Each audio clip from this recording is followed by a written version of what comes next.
اللہ کے نام سے شروع جو بڑا مہربان اور نہایت رحم والا ہے۔ تمام دیکھنے اور سننے والوں کو میرا السلام علیکم۔ سامعین، آج میں آپ کو بہت ہی دلچسپ ایک واقعہ سنانے لگا ہوں۔ یہ واقعہ ہے بخت نصر بادشاہ کا۔ بخت نصر بادشاہ ابتدا میں نہایت نیک بخت و صالح تھا۔ حضرت زکریا علیہ السلام و یحییٰ علیہ السلام کی نہایت اطاعت کرتا تھا۔ اتفاقاً اس نے ایک عورت سے نکاح کیا جس کے ہمراہ ایک لڑکی نہایت حسین و جمیلہ پہلے شوہر سے تھی۔ جب وہ لڑکی سن بلوغ کو پہنچی تو بادشاہ اس کی بہار حسن دیکھ کر فریفتہ و دیوانہ ہو گیا۔ اس کی ماں کو پیغام دیا، وہ بہت خوش ہوئی، مگر دل میں اندیشہ کیا کہ بادشاہ پیغمبروں کا مطیع و فرمان ہے اور نکاح اللہ کے پیغمبر کی شریعت کے خلاف ہے، وہ کیوں اس کام کی اجازت دیں گے؟ اس لیے بادشاہ سے کہا کہ تم اس کا مہر ادا نہ کر سکو گے۔ اس نے دریافت کیا کہ کتنا مہر ہے؟ جو کچھ کہو میں دوں گا۔ عورت نے کہا، اس کا مہر تمہارے دونوں پیغمبروں کا سر ہے۔ اگر تم یہ مہر ادا کر سکو تو لڑکی حاضر ہے، ورنہ اس کا نام مت لو۔ بادشاہ نے کہا کہ یہ پیغمبر ہمارے دشمن نہیں بلکہ ہمارے خیر خواہ اور دعا گو ہیں، ان کو بے جرم گناہ قتل کرنا ظلم عظیم ہے۔ اس کے سوا کچھ مانگو، جو مہر کہو مجھے منظور ہے۔ اس نے کہا، اس کے سوا کوئی مہر نہیں ہے۔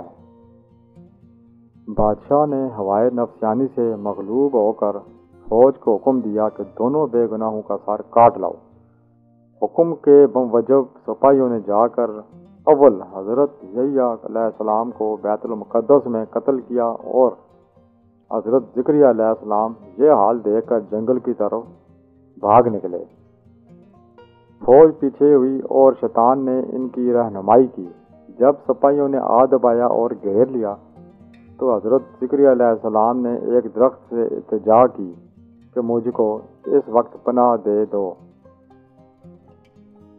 وہ درخت پھٹ گیا، یہ اس کے اندر سما گئے۔ وہ پھر بند ہو گیا لیکن قدرے کپڑا باہر رہ گیا۔ فوج متحیر ہوئی کہ کہاں غائب ہو گئے۔ شیطان نے نشان دیا کہ اس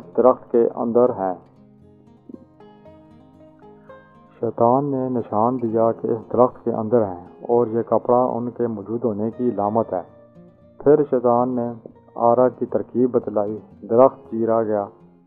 جب نوبت آرا کے سر تک پہنچی تو حضرت یحییٰ علیہ السلام نے سسکی بھری، حکم الہی نازل ہوا، اگر اف کرو گے تو پیغمبری سے خارج کر دیے جاؤ گے۔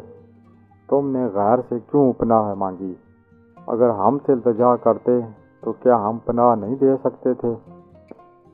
اب اس کا مزہ چکھو اور چپ سر پر آرا چلنے دو۔ غرض کے سر سے پاؤں تک جسم چیرا گیا اور حضرت زکریا علیہ السلام نے دم نہ مارا۔ جب دونوں پیغمبر اس بے دردی سے قتل ہوئے تو غضب الہی نازل ہوا۔ دن تاریک ہو گیا۔ ایک بادشاہ فوج خون خوار لے کر چڑھا اور اس شہر کے باشندے کو گرفتار کر لیا۔ حضرت یحییٰ علیہ السلام کا خون بند نہ ہوتا تھا۔ جب قبر میں رکھتے تھے تو قبر خون سے لبریز ہو جاتی تھی۔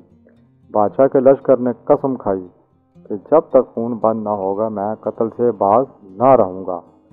ہزارہ آدمی تحت کر دیے لیکن خون بند نہ ہوا۔ اس وقت ایک شخص حضرت یحییٰ علیہ السلام کی لاش پر آیا اور کہا کہ تم پیغمبر ہو یا ظالم؟ ایک خون کے بدلے میں 1000 آدمی قتل ہو چکے، اب کیا سارے جہان کو قتل کراؤ گے؟ اتنا کہنا تھا کہ خون بند ہو گیا۔ جامعہ دمشق میں حضرت یحییٰ علیہ السلام کی قبر ہے۔ اس واقعے سے ہمیں کیا حاصل ہوا؟ غرض اس بیان سے یہ ہے کہ بدعزلہ کے کسی سے استعانت نہ چاہیے کہ جب ایک نبی کو بھی اللہ تعالیٰ نے بطور تنبیہ کے آرے سے چروا دیا تو ہماری حیثیت کیا ہے؟ چنانچہ اس لیے اس واقعے سے سبق حاصل کرتے ہوئے ہمیں چاہیے کہ نہ تو کبھی کسی پر کوئی ظلم کریں اور نہ اللہ کے سوا کسی سے مدد مانگیں۔ اللہ تعالی ہم سب کو عمل کرنے کی توفیق عطا فرمائے، آمین یا رب العالمین۔ اگر آپ کو ہماری ویڈیو پسند آئے تو اس کو لائک کریں، سبسکرائب کریں اور شیئر کریں، اور کمنٹس ضرور دیں تاکہ ہماری اصلاح ہو۔ اللہ حافظ۔